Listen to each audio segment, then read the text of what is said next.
आज की बात वर्तमान मुद्दों के साथ देखिए जयदेव पटेल के साथ शनिवार रात 11 बजे और रविवार सुबह 11 बजे सिर्फ नंबर 1 इंडिया न्यूज पर।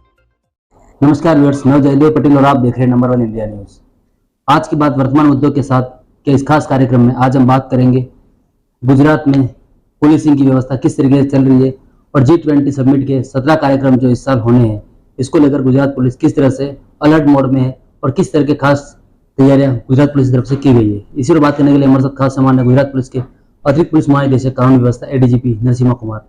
जी, आपका बहुत बहुत स्वागत है आज हमारे प्रोग्राम में। आभार आप जी। नरसिम्हा कुमार जी, आपसे मेरा पहला सवाल है कि गुजरात में 17 कार्यक्रम G20 समिट के होने हैं,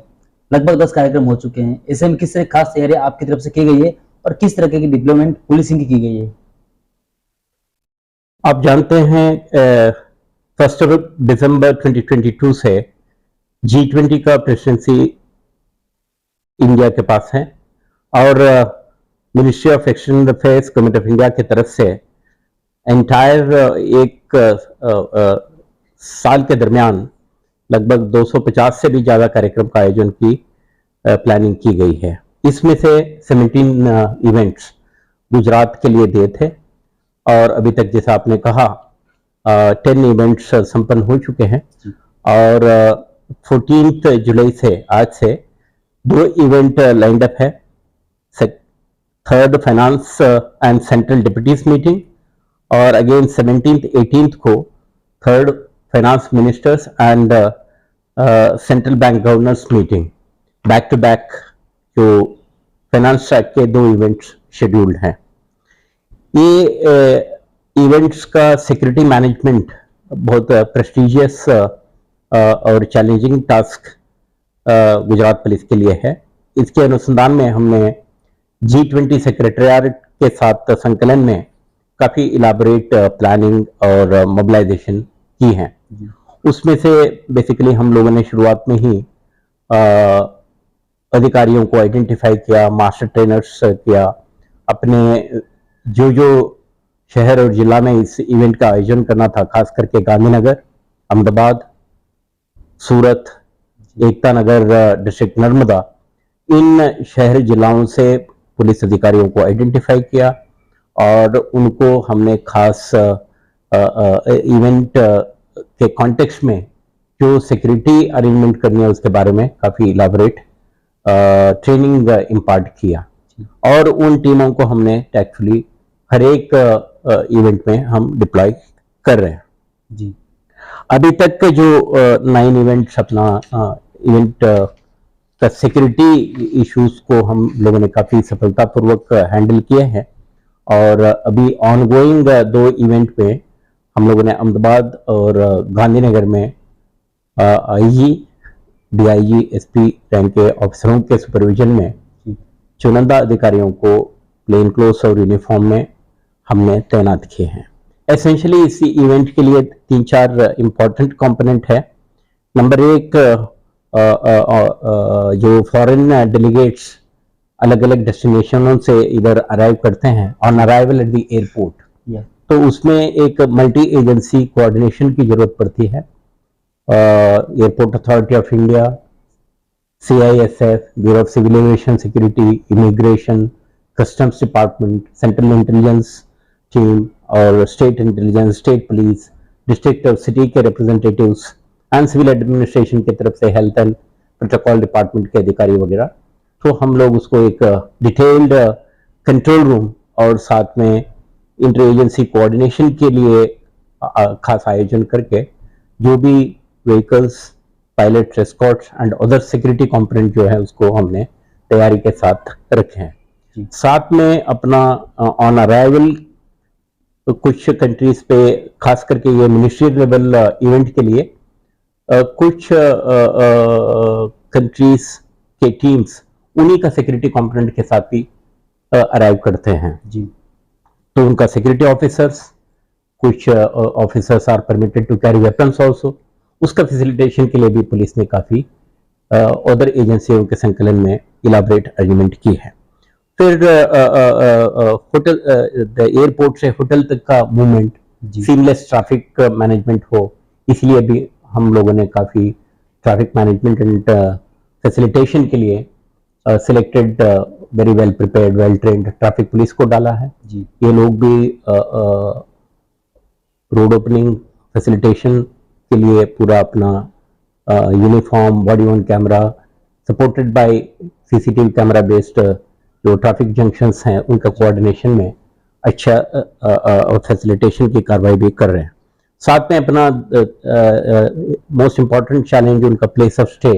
होटल है उधर करना पड़ता है, और वेन्यू जो है इन दिस कॉन्टेक्स्ट जो इवेंट अभी ऑनगोइंग है उसमें महात्मा मंदिर गांधीनगर उनका वेन्यू है। ये इंटरनेशनल कन्वेंशन सेंटर है, सुरक्षा के परिप्रेक्ष्य में काफ़ी अच्छा डिजाइंड वेन्यू है जी।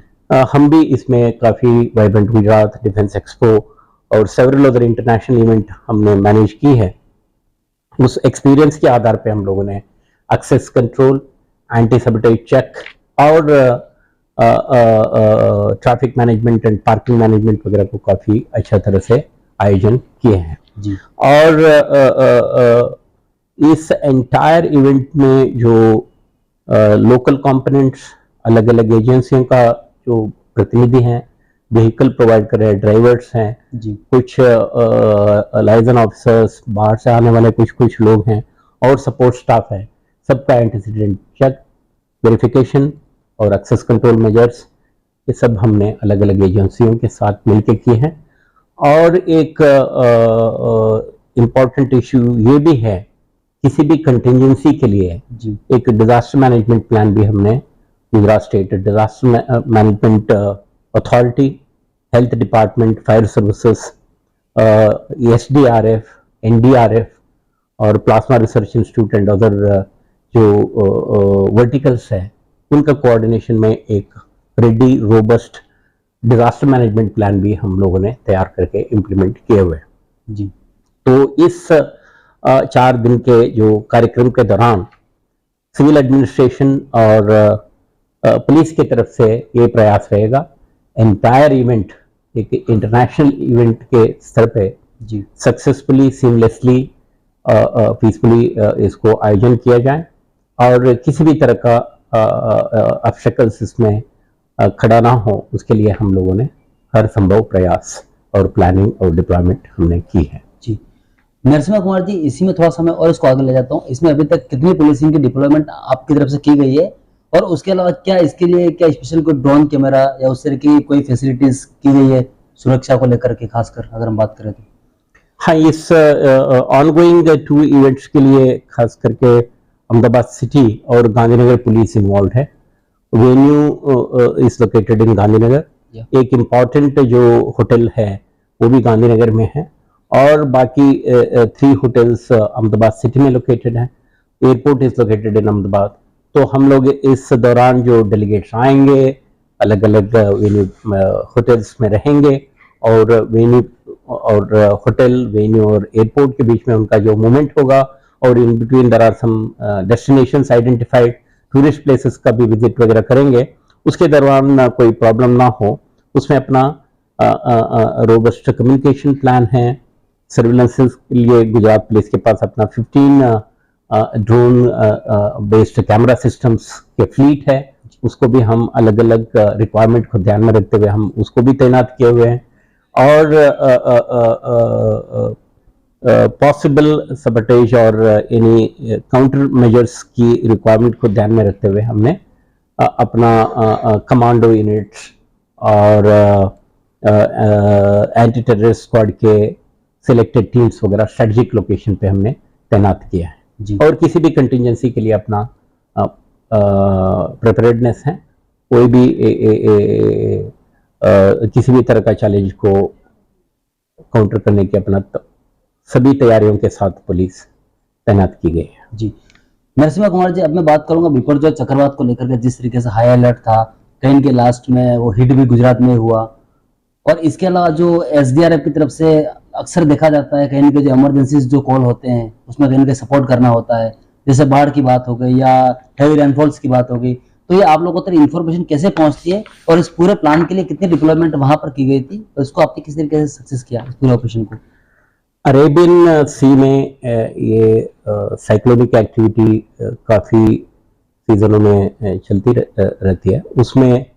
वेस्ट कोस्ट में, खास करके गुजरात कोस्ट में अपना जो गल्फ ऑफ खंबात है, गल्फ ऑफ कच्छ है, फिर आगे गल्फ ऑफ ओमान, इस रीजन में जो टिपिकल वेदर कंडीशंस और जोग्राफिकल कंडीशंस की वजह से अपना Gujarat is vulnerable to cyclonic activity. Gujarat में over a period of time हम लोगों ने disaster mitigation, rescue and relief operation को हमने काफ़ी अपना सिस्टम को रोबस्ट बनाए हैं। गुजरात डिजास्टर मैनेजमेंट अथॉरिटी एक dedicated agency, multi agency coordination के साथ होलिस्टिकली इस इश्यूज को हैंडल करने की क्षमता आज की तारीख में रखती है। और गुजरात पुलिस ने भी over a period of time अपना कैपेबिलिटीज को काफ़ी हद तक उसमें स्टैंडर्ड्स को बढ़ाया है। 2001 अर्थक्वेक और subsequently several minor major episodes और रिसेंटली 2021 में तौते सुपर साइक्लोन भी अपना डिस्ट्रिक्ट जूनागढ़ और गिर सोमनाथ में हिट गया था। उस समय का भी अपना काफ़ी रिच एक्सपीरियंस रहा है डिजास्टर मैनेजमेंट में। उसको हम फायदा उठाते हुए इस बार का जो alert message somewhere on 6 June IMD की तरफ से ओरिजिनेट हुआ था कि इस तरह का एक साइक्लोन बिपरजॉय वेस्ट कोस्ट को हिट करने का संभावना है। उसके आधार पे पुलिस और rest of the civil administration alert हो गए थे और ये finally it was slow moving super cyclone था और 15th 16th इंटरवीनिंग नाइट को ये कच्छ वेस्ट के जकऊ रीजन में लैंडफॉल हुआ था। इसका सफिशिएंट अपने पास टाइम भी था, तो हम लोगों ने काफ़ी इलाबरेट मिटिगेशन प्लान हमने की थी। उसके भागरूप में पुलिस ने अपना रिसोर्सेस को मोबिलाइज किया था। पुलिस कर्मचारी नॉर्मल वर्किंग यूनिफॉर्म में इसमें वॉकिंग नहीं कर सकते हैं जी, तो वाटर में नेगोशिएट कर सके ऐसा जंगल शूज, आपका रेन कोट्स या tortures, ropes and other support system जो आपको चाहिए, वो सबको भी हमने मोबिलाइज किया था। मोबिलिटी वगैरह के लिए भी अकॉर्डिंगली हमने प्लानिंग की थी। और 2001 का जो अर्थक्वेक के टाइम पे कच्छ में कम्युनिकेशन सिस्टम्स वगैरह भी डिसरप्ट हुए थे, उसको भी ध्यान में रखते हुए इस बार हमने VHF कम्युनिकेशन, HF कम्युनिकेशन और उसके साथ में radio on internet protocol, satellite phones, इस तरह का अल्टरनेट कम्युनिकेशन सिस्टम्स को भी हमने फाइन ट्यून करके किसी भी इवेंचुअलिटी को पहुंचने का तैयारी के साथ हमने मोबिलाइजेशन की थी जी। साथ में district magistrates, road and building department, forest department, road transport organisation और SDRF और NDRF के टुकड़ियों को भी तैनात किया था। तो हम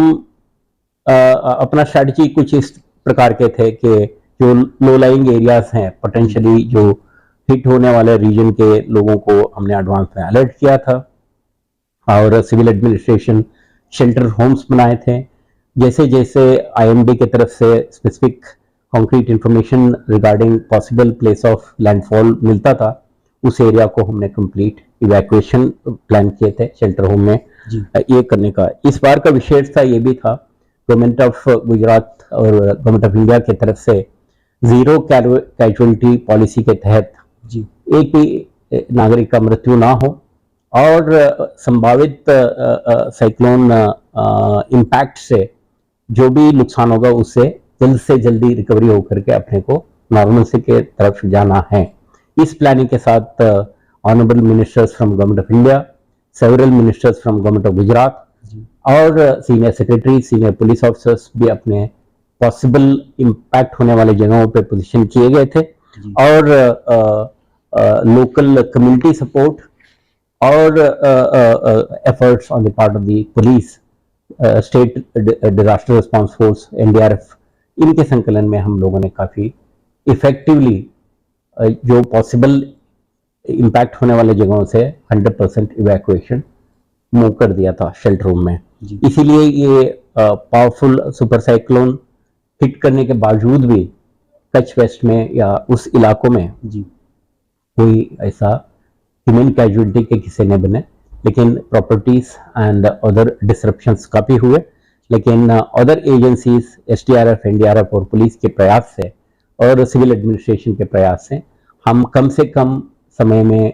जो भी पेड़ गिरे, डिसरप्शन हुआ, पानी भर गए, उन एरिया में से लोगों को और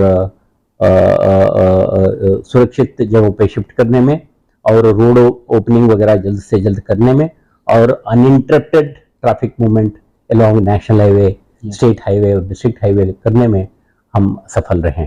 और इंसिडेंट के तुरंत बाद जल्द से जल्दी उनको रिलीफ और सपोर्ट मिले और कम्युनिटीज़ को जैसे ही वेदर कंडीशंस इंप्रूव होने लगा तो अपना रिलीफ ऑपरेशन के साथ साथ उनका रिहैबिलिटेशन प्लान भी चलता रहा। इसलिए गुजरात राज्य और इधर state government and its entire apparatus इसमें प्रयास किया खूब, तो कम्युनिटीज़ को लीस्ट डैमेज के साथ उनको साथ करने में, रिहैबिलिटेट करने में एडमिनिस्ट्रेशन को सफलता मिली है। जी नरसिम्हा कुमार जी, गुजरात स्टेट जो है वो कहीं एक अंतर्राष्ट्रीय बॉर्डर से सटा हुआ है। ऐसे में अक्सर हम देखते हैं कि जो वेफन्स का होता है या ड्रग्स का होता है, कहीं का इन्वॉल्वमेंट जो होता है वो गुजरात के थ्रू कहीं और जाना होता है या कहीं और उसको पहुंचाना होता है। तो इस तरह की जो चीजें होती हैं उसको रोकने के लिए किस तरह का ऑपरेशन आप लोगों की तरफ से चलाए जा रहे हैं? हाँ, आपने जैसा मेंशन किया, जिधर किया, गुजरात एक फ्रंटलाइन स्टेट है और अपना 580 किलोमीटर से भी ज़्यादा लैंड बॉर्डर और 1650 किलोमीटर से भी लंबा दरियाई किनारे हैं, कोस्टल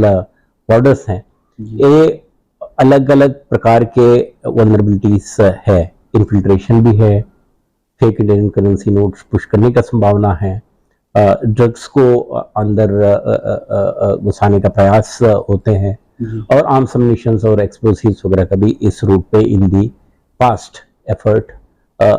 उसको लाने का प्रयास हुए हैं। इसके मद्देनजर आज एक गवर्नमेंट ऑफ इंडिया और गवर्नमेंट ऑफ गुजरात की तरफ से एक robust security system is in place. उसमें कोस्टल साइड में Indian navy, Indian coast guard के काफ़ी इंस्टॉलेशंस हैं और गुजरात पुलिस की तरफ से भी अपना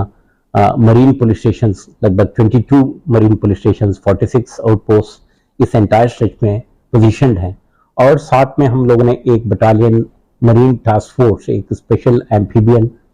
कमांडो यूनिट भी हमने रेज की है जो पानी में और लैंड में ऑपरेट करने का क्षमता रखते हैं।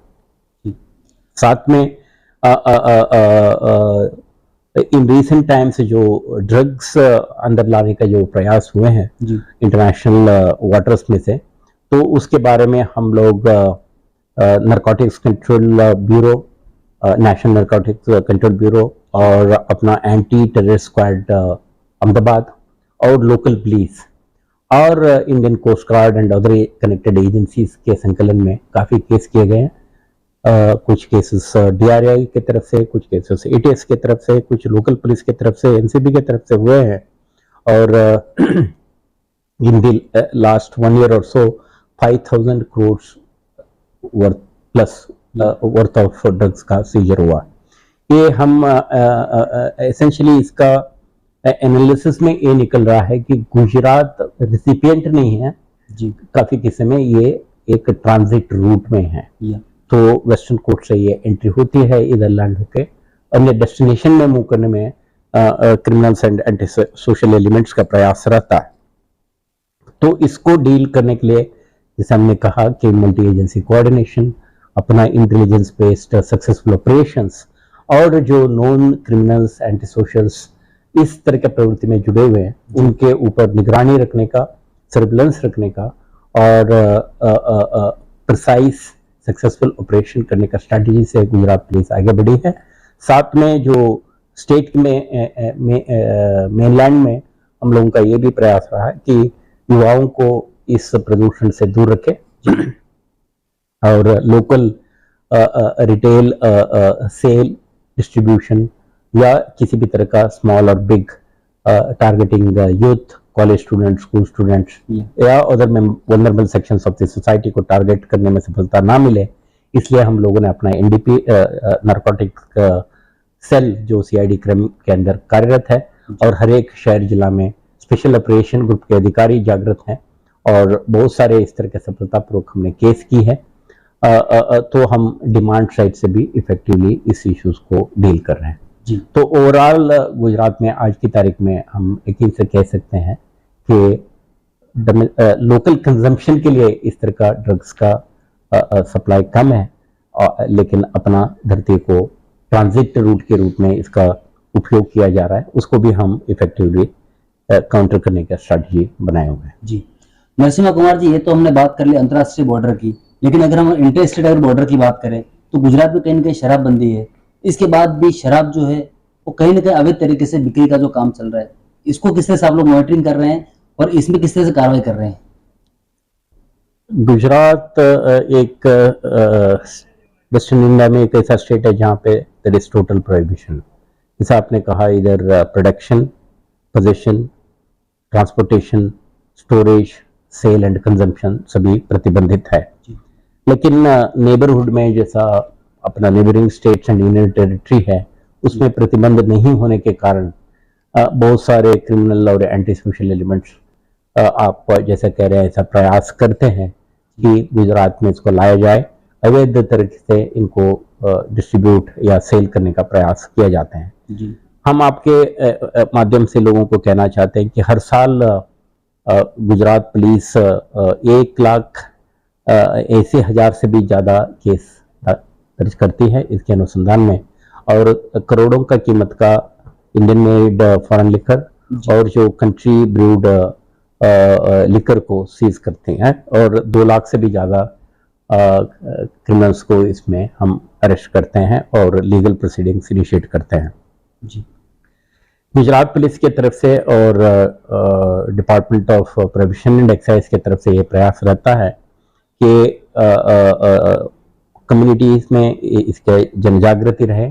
इसका डिमांड कम रहे, और जो भी एंटी सोशल एलिमेंट्स क्रिमिनल्स इसको लाए उसका हम लोग पूरा अपना डेटाबेस है, क्रिमिनल डेटाबेस से एक नॉन क्रिमिनल्स की हम लिस्ट बनाते हैं, उनका अपना सर्विलेंस का अपना एक इंटरनल सिस्टम्स हैं, जो रिपीट ऑफेंडर्स होते हैं उनको हम prevention of anti social activities act के तहत प्रिवेंटिव डिटेंशन करते हैं। बड़ा केसों में जो ऑर्गेनाइज्ड तरीके से बूटलेगिंग एक्टिविटीज में जुड़े हुए हैं, ऐसा क्रिमिनल के खिलाफ हम लोगों ने prevention of money laundering act के अंतर्गत भी कुछ केसेस दाखिल किए हैं। उनके द्वारा जो प्रॉपर्टीज वगैरह इन लोगों ने एक्वायर किया है, मूवेबल इमूवेबल प्रॉपर्टीज, उसका अटैच करने तक की कार्रवाई हमने किया है। तो अपना आज के तारीख में गुजरात सरकार की तरफ से गुजरात प्रोहिबिशन एक्ट 1949 को अमेंड भी किया गया है, उसमें पनिशमेंट वगैरह एनहांस किए हैं, उसमें दारू के हेरा फेरी में जो उपयोग होते हैं वाहन, उसको भी सीज करने का, उसका अटैच करने का प्रोविजन किया गया है। ये सब प्रयासों से अपना एफर्ट ये है कि इस तरह का क्रिमिनल एलिमेंट्स का जो इकोनॉमिक स्ट्रेंथ है उसको डिसरप्ट किया जाए, और साथ ही साथ में हम लोग इंटर स्टेट पुलिस के साथ भी कोऑर्डिनेशन करते हैं। राजस्थान, मध्य प्रदेश, महाराष्ट्र, दीव दमन, नागर हवेली के एडमिनिस्ट्रेशन के साथ अपना संकलन रहता है। उनका धरती से ऑपरेट करने वाले क्रिमिनलों को हम उन राज्य और यूनियन टेरिटरी के पुलिस के सहकार से हम उन एलिमेंट्स को भी टारगेट करते हैं, ताकि राज्य में चलने वाली इस तरह का प्रवृत्ति के ऊपर पुलिस का संपूर्ण नियंत्रण हो, और अपना लोगों का वल्नरेबिलिटी, बिकॉज प्रोहिबिशन एक इम्पॉर्टेंट पब्लिक हेल्थ इशू भी है जी। और साथ साथ में हम अवेयरनेस कैंपेन भी चलाते हैं जी। इसमें महिलाओं भी का भी बहुत बड़ा योगदान रहा है। तो अपना परिवार के कोई सभ्य प्रोहिबिशन इसका अल्कोहलिक ना बने या उसका एडिक्ट ना बने, उसका शिकार ना बने, एडवर्स इम्पैक्ट ऑन हेल्थ ना हो, उस प्रयास में हम महिला बालकों को और जागृत नागरिकों का भी सहकार से हम इसको नियंत्रण रखने में काफी हद तक सफल रहते हैं जी। नरसिम्हा कुमार जी, गुजरात में शराबबंदी को लेकर के हर किसी कॉमन मैन को आगे आना चाहिए, कहीं के समाज में जागरूकता की जरूरत है, लेकिन इसके बीच में सबसे बड़ा सवाल होता है वो ये होता है कि लोकल जो एडमिनिस्ट्रेशन जो होता है, या लोकल जो पुलिसिंग होती है उसमें कुछ जो लोग होते हैं, कुछ जो अधिकारी होते हैं, वो कहीं न कहीं इसको सपोर्ट करते हैं। तो ऐसे लोगों के अगेंस्ट में कितनी कार्रवाई आप लोगों की तरफ से की जाती है? गुजरात पुलिस में इस तरह के इश्यूज को डील करने के लिए अपना state level monitoring cell headed by an ADG rank officer assisted by an SP and team of DYSPs and inspectors है। तो ये समग्र राज्य में जो प्रोहिबिशन रिलेटेड एक्टिविटीज के ऊपर नजर रखती है, इस तरह का डेटाबेस तैयार कराती है और उसमें जो लोग फिगर करते हैं उनका एक्टिविटीज के ऊपर भी सर्विलेंस रखती है और एक इंटरनल विजिलेंस का भी मैकेनिज्म हमने डिवाइस करके रखा है। इसके तहत अगर कोई बड़ा सीजर किसी के जुरिस्डिक्शन में हो, उसमें कोई अधिकारी का लैक ऑफ कमिटमेंट, सिंसियरिटी और वो कनाइवेंस हो, उस तरह के अधिकारियों के विरुद्ध में हम डिपार्टमेंटल एक्शन भी लेते हैं, सस्पेंशन तक का सख्त कार्रवाई भी की जाती है। साथ में इस तरह का एलिमेंट्स को हम लोग फिर की पोजीशन में नहीं रखने का भी अपना एक पॉलिसी है। इसके तहत हम largely internal vigilance and basically अपना एनफोर्समेंट सिस्टम को इस प्रदूषण से इंसुलेट करने का प्रयास हम हमेशा करते हैं। जी, नरसिंह कुमार जी, अगर हम गुजरात पुलिस की बात करें तो कॉमन मैन की अगर बात करें तो कहीं ना कहीं वो जाता है सबसे पहले अपनी एफआईआर या अपना पीड़ित पक्ष जाता है थाने में एफआईआर दर्ज करवाने के लिए। तो उस कंडीशन में एफआईआर बहुत से केसेस में दर्ज नहीं होती है, फिर सुप्रिंटेंडेंट ऑफ पुलिस के पास जाना पड़ता है, उनके रेफर से होती है, बहुत से बार कोर्ट भी जाना पड़ता है, उसके बाद एफआईआर दर्ज होती है। तो इसको फर्स्ट प्राथमिकता देते हुए लोगों में एक पुलिसिंग का एक स्लोगन है, आमजन में विश्वास और अपराधियों में डर, ये बना रहे, इसको लेकर किस तरह का कोऑर्डिनेशन आप लोग कर रहे हैं? बेसिकली गुजरात पुलिस एक फ्री रजिस्ट्रेशन का अप्रोच रखती है और कमिश्नरेट्स और district police is encourage to opt for free registration. आपने कहा कि कुछ जगह पे इस तरह का जो समस्याएं हैं नागरिकों की तरफ से सामने करने का संभावना हो सकती है, उसके लिए हम अपने तरफ से 2-3 इनिशिएटिव है। Number 1, supreme court of India की तरफ से भी एक डायरेक्टिव था। गुजरात के 700+ पुलिस स्टेशन में आज के तारीख में CCTV camera based internal surveillance system है। उसमें अपना प्रयास रहता है कोई भी पुलिस स्टेशन का मुलाकात करें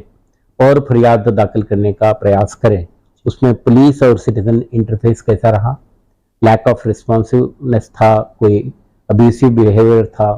या रजिस्ट्रेशन टाइमली प्रॉम्प्टली नहीं किया गया, इस तरह के किस्म के ऊपर भी हम नजर रखते हैं। साथ में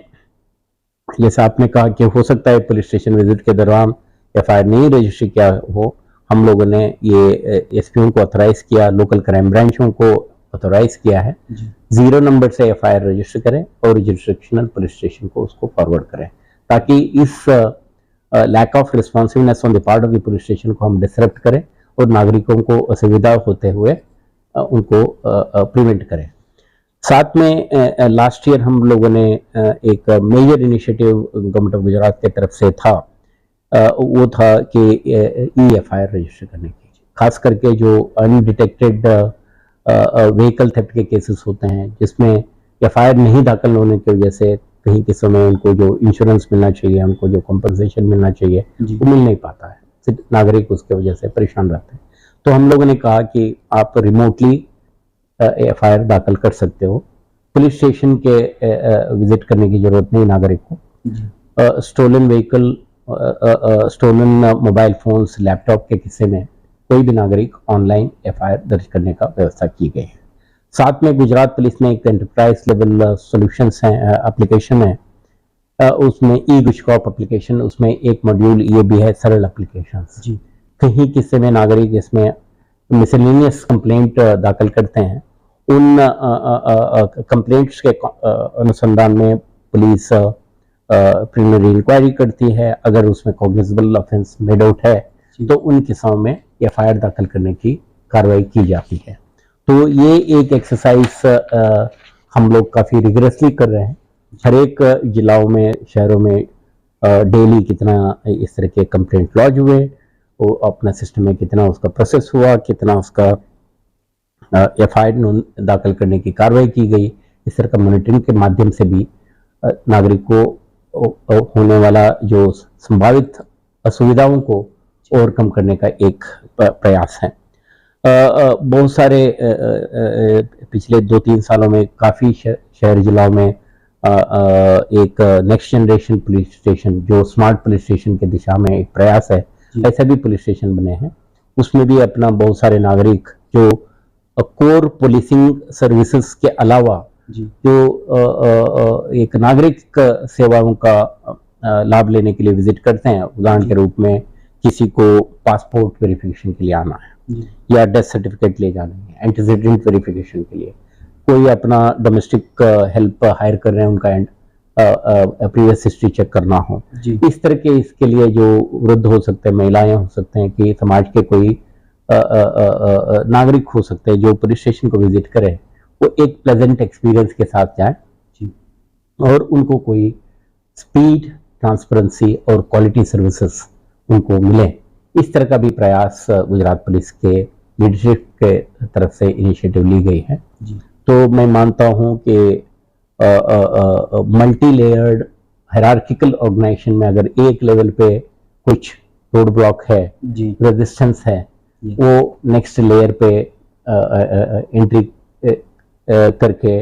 इस प्रकार के समस्याओं से वो सफलतापूर्वक डील कर सकता है और नागरिक अपना सेवा ले सकता है, ऐसा मैं मानता हूँ। तो पुलिस लीडरशिप का यही प्रयास है, एक सेंसिटिव एंड रिस्पॉन्सिव पुलिस अधिकारी टेक्नोलॉजी के जरिए आज स्पीड, ट्रांसपेरेंसी के साथ गुणवत्ता वाले सेवाओं को देने का जो कमिटमेंट नागरिक को पहुंचाने का, उनका घर आंगन में पहुंचाने का जो प्रयास है, उसमें हम काफ़ी हद तक सफल हैं। लेकिन इसका कम्युनिटी और पुलिस पार्टनरशिप और जहाँ पे उसका उल्लंघन हुआ है उनके सामने पुलिस लीडरशिप के सामने उसको रिपोर्ट करने का प्रयास, इससे हम सिस्टम को और बेहतर बना सकते हैं और रिस्पॉन्सिव और सीमलेस बना सकते हैं, ऐसा मैं मानता हूँ। जी नरसिम्हा कुमार जी, आजकल हम देख रहे हैं कि ऑनलाइन ठगी का मामला हो गया या फिर कहीं न कहीं पुलिसिंग को बदनाम करने का मामला हो गया। जैसे अक्सर हम देखते हैं ऑनलाइन ठगी हो गया, या कोई रिटायर्ड अधिकारी है या कॉमन मैन है, वो पुलिस के नाम पे अवैध वसूली करने के भी काम करते हैं। ऐसे कई केसेस आपके समक्ष भी आए होंगे। तो ऐसे लोगों के खिलाफ किस तरह से आप लोग डील करते हैं और ऐसे लोगों के अगेंस्ट किस तरह की स्ट्रिक्टनेस कानून का उपयोग किया जा रहा है? Over a period of time, actually, with the increase in online transactions, digital transactions, कुछ एंटी सोशल एलिमेंट्स और क्रिमिनल एलिमेंट्स इस तरह का प्रयास कर रहे हैं। गुजरात में शुरुआत में टिल रिसेंटली अपने पास ओनली 4 कमिश्नरेट एरिया में साइबर क्राइम पुलिस स्टेशन कार्यरत हैं, पर लेकिन पिछले 3 सालों में हम लोगों ने नेफेस्ट मैनर पहले हर एक रेंज हेडक्वार्टर्स में एक साइबर पुलिस स्टेशन शुरू किया और subsequently 10 more big size and mid size डिस्ट्रिक्टों में भी साइबर क्राइम का पुलिस स्टेशन शुरू किए। आज की तारीख में 24 cyber crime police station including 1 state level police station under the CID crime कार्यरत है। तो इन पुलिस स्टेशनों में 1000+ पोस्ट सैंक्शन है, जो पुलिस अधिकारी, कुछ साइबर एक्सपर्ट जो आउटसोर्स बेसिस पे हमने हायर किया है, और साथ में अपने पुलिस विभाग में कुछ engineers, BSc IT BCA MCA किए हुए जो टेक्निकल बैकग्राउंड और कॉम्पिटेंसी रखते हैं, ऐसे अधिकारी कर्मचारियों को भी हमने इंडक्ट किया है इनमें। तो अपना आज के तारीख में अपना capacity to deal with this kind of challenges are very high. जैसा Ahmedabad cyber crime cell it is headed by 1 DCP rank officer. इसी तरह का अपना CID क्राइम में जो पुलिस स्टेशन है वो that is again headed by an officer of the rank of SP। तो आज के तारीख में गुजरात पुलिस की क्षमता to investigate cyber crime of various different modus operandi is very high. तो आप जिस प्रकार के क्राइम के जिक्र कर रहे थे, उन प्रकार के केसों में basically prompt registration, vigorous investigation और ये जो कृत्य कर रहे हैं उनके तक पहुंच के उनके विरुद्ध में लीगल एक्शन, और जो सोशल मीडिया प्लेटफॉर्म पे जो ऑब्जेक्शनेबल कंटेंट वगैरह है उसके साथ उसको दूर करने का प्रयास, इन प्रयासों से इसको काफ़ी इफेक्टिवली डील किया जा रहा है। साथ में हम लोगों ने honourable union home minister had inaugurated one major cyber initiative called Cyber Ashwast. उसमें ये था कि जो क्रेडिट कार्ड या डेबिट कार्ड के फ्रॉड करते हैं, ऑनलाइन फ्रॉड करके पैसा साइफन ऑफ करते हैं, इस तरह का इमीडिएट रिस्पांस सिस्टम किए हम लोगों ने। कॉल सेंटर शुरू किया, विक्टिम्स अपने को कॉल करें, विदिन 24 आवर्स हम लोगों ने reserve bank of India, national payment corporation, अलग अलग scheduled commercial banks, cooperative banks, payment wallets, ये सब जो डिजिटल ट्रांजैक्शन के साथ जुड़े हुए एजेंसियों के साथ हमने एक कॉमन प्लेटफॉर्म बनाई है। उन एजेंसियों के संकलन से जो भी अवैध ट्रांजैक्शन करके और पैसा ट्रांसफर करते हैं उसको रिवर्स करके विक्टिम्स को पैसा प्राप्त कराने की भी हमने इनिशिएटिव ली है। साथ में बहुत सारे ऑब्जेक्शनेबल सोशल मीडिया कंटेंट वगैरह का आज सोशल मीडिया स्क्रूटनी की कैपेबिलिटी है। Computer emergency response team India के और other government of India systems और एजेंसियों के कोऑर्डिनेशन में हम इस तरह का इश्यूज को इफेक्टिवली डील करने की क्षमता रखते हैं। उस दिशा में काफ़ी कुछ प्रोग्रेस आज की तारीख में हुई है। जी, Narasimha Kumar ji, Gujarat the prevention act of social activist जो लॉ है, उसी की तर्ज पर दिल्ली पुलिस भी इसको लागू करने जा रही है, तो ये कितना बड़ा कदम आप मानते हैं? दिल्ली पुलिस की तरफ इस मॉडल को अपनाया जा रहा है, वो चौकस जानकारी मेरे पास आज की तारीख में नहीं है, लेकिन prevention of anti social activities act Gujarat में 1985 से कार्यरत है। Over a period of time initially ये नेशनल सिक्योरिटी एक्ट के मॉडल पे ये बनाया हुआ लेजिस्लेशन में लिमिटेड नंबर ऑफ कैटेगरी के लोगों को हम प्रिवेंटिव डिटेंशन में ले सकते थे, लेकिन आज की तारीख में 10 डिफरेंट कैटेगरीज हैं। उसमें बूटलेगर्स हैं, प्रोफेशनल गैम्बलर्स हैं, लैंड ग्रैबर्स हैं,